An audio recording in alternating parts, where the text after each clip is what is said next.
From प्रभ कृपा classes. आज का हमारा सब्जेक्ट है साइंस।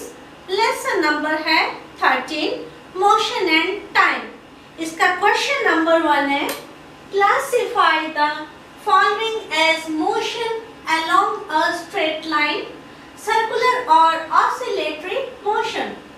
सो सिक्स्थ है, motion of a train on a straight bridge.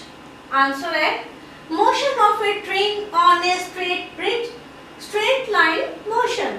Reason है, the train is moving on the straight bridge. It is an example of straight line motion. इस question को मैं आपको समझाती हूँ। हमारा क्वेश्चन है कि स्ट्रेट ब्रिज पर एक ट्रेन मूव कर रही है, उस ट्रेन के मोशन को क्या कहेंगे? ठीक है, आंसर है स्ट्रेट ब्रिज पर मूव कर रही ट्रेन स्ट्रेट लाइन मोशन में है। इस फोटो में दिखाया गया है कि एक स्ट्रेट ब्रिज पर एक ट्रेन स्ट्रेट लाइन मोशन में है। ये फोटो आपकी नॉलेज के लिए है, ठीक है। अभी आप इसको नोट कर लीजिए।